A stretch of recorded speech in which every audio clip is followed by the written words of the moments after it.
Olá, este vídeo eu vou falar sobre as distócias no feto. Em vídeos anteriores, eu já falei sobre outras distócias do trabalho de parto.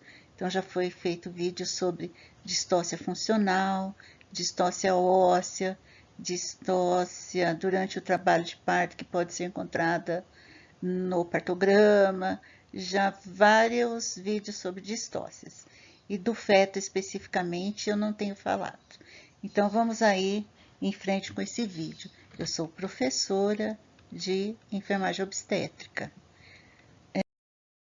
O que é distócia? Nós sabemos que o parto eutóxico é o parto que ocorre tudo normal, né? De uma maneira natural, ocorre tranquilamente o trabalho de parto e parto. E o parto distóxico é aquele trabalho de parto e parto que tem dificuldades, né? Essas dificuldades estão relacionadas ao bom andamento do trabalho de parto. E essas dificuldades nós podemos classificar em 3 fatores. Então, nós temos essa distócia referente às contrações, que nós classificamos como distócia funcional, que tem vários tipos de distócias relacionada aí, né, à dinâmica uterina. E nós temos a distócia referente ao feto, que é o objetivo desse vídeo. Então, que caracteriza então aí a distócia do feto que está relacionada à posição e também ao desprendimento do feto no trabalho de parto. E também existe a distócia que já no feto, já se encontra nesse feto, que é um feto grande, e aí depois nós vamos falar sobre isso. E nós temos a distócia referente à pelve, que é a distócia óssea, né? É conhecida também como distócia de trajeto, referente à bacia, né? E partes moles. Partes moles seria o período. Bom, a dificuldade no parto relacionada ao feto está, então, é encontrada no próprio feto, que seria aí a macrosomia fetal, que é aqueles fetos que a gente diz que é um feto GIG, que é feto grande para a idade gestacional. Ele está sempre maior do que naqueles percentios que a gente classifica o tamanho e o peso do feto, ele está sempre maior que 90%. Então, veja bem que do percentil 90, quer dizer. Então, veja que são. E também nós temos a distócia devido à posição anormal, que seria até desde a gestação ou até aquele feto que na gestação ele assumiu, por exemplo, a posição, como está nessa figura aqui, a apresentação pélvica. Mas isso também é considerado uma distócia fetal. E aí nós temos a distócia pela rotação incompleta no momento do parto, porque nós sabemos que na mecânica ou, né, no mecanismo de parto, nós temos os movimentos do feto no canal do parto. E aí nós temos a rotação. A rotação aí neste momento ela fica incompleta e aí gera as defletidas. E daí nós temos a defletida classificada como de primeiro grau, de segundo grau e de terceiro grau. E as apresentações, como eu falei, anormais, que seriam até a apresentação córmica e a apresentação pélvica. Bom, com relação à macrosomia, que eu falei que é feto grande, o que é esse feto grande? Seria aquele feto que tem um peso entre 4 ou 4,5 kg, ou acima de 4 kg já é considerado uma macrosomia fetal. Quais são os fatores de risco para esse tipo de distócia? Então, a distócia de ombro, pode ocorrer a distócia de ombro, que é a impactação do ombro, é o feto que desprende o polo cefálico e não consegue liberar o ombro. Traumas também pode acarretar, né, complicar aí com traumas durante o parto e lesões até do próprio bebê, né, no bebê, né, que seria aquelas lesões de plexo braquial.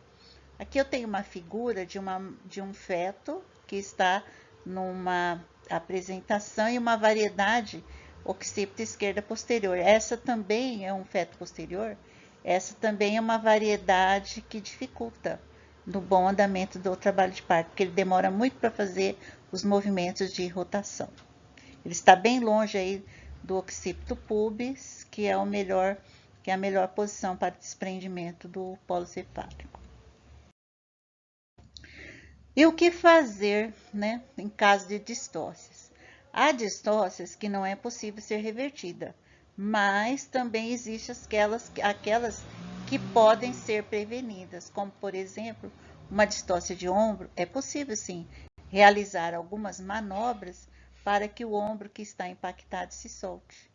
E essas manobras devem ser feitas rapidamente, já que quando atrasa aí para realizar a manobra, então pode levar a uma hipóxia fetal e levar até a outras lesões para o recém-nascido.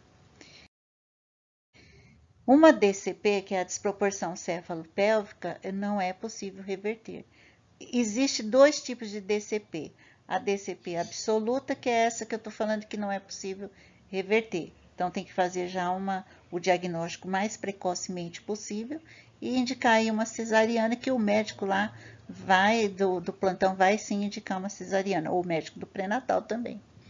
E as defletidas, nós temos as defletidas que é relativa, que seria, desculpa, a desproporção, que é a relativa. Então, nós temos duas desproporções, a absoluta e a relativa. A relativa, sim, ela é possível ser revertida, porque depende também aí da posição do feto, né?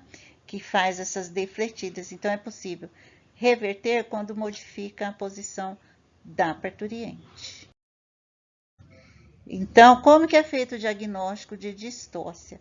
É feito por exame obstétrico, veja aqui a figura. O profissional está fazendo uma palpação e está verificando que a escava está vazia. Se a escava, que é a pelve, está vazia, o que pode estar acontecendo? O que pode estar indicando aí? Que pode ser um feto que não encaixou. E se ele não encaixou na pelve, pelo menos no estreito superior, ele está com dificuldade de encaixar ou não? O que está acontecendo? Então, a palpação é uma maneira de fazer o diagnóstico. E se ele não encaixou, é porque ou é um feto macrossômico, ou ele está numa posição considerada anômala, né? Que a posição normal é a apresentação cefálica, a apresentação normal, que é o mais comum, graças a Deus. E também é feito o diagnóstico através do ultrassom, né? Ultrassonografia, a partir de 38 semanas, para fazer diagnóstico de posição do feto. Então, a partir daí, faz ultrassom. E durante a evolução do trabalho de parto, também pode fazer o diagnóstico de distócia fetal. Durante a evolução, porque o parto é aquele parto que não progride, que não evolui, aquele trabalho de parto prolongado, entendeu? Então, também aí pode-se identificar uma distócia fetal. Veja aqui como é que o profissional faz essa palpação aí.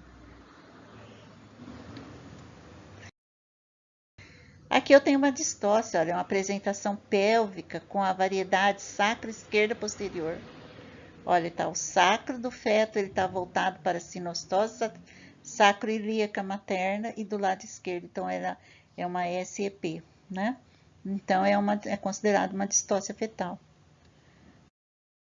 Aqui eu tenho outra distócia fetal, uma apresentação pélvica com a variedade sacro-direito anterior. O sacro do feto está voltado para a eminência iliopectínea, que é anterior, né? A eminência iliopectínea anterior, materna, do lado direito, então por isso que é um SDA, sacro-direito anterior. Aqui eu tenho uma transversal, né? A situação é transversal, mas a apresentação é córmica, porque é o acrômio que está voltado para o pubis. Então, é um acrômio anterior e tem uma procedência que o membro superior do feto já está solto, fora, né? Já é o que antecedeu aí.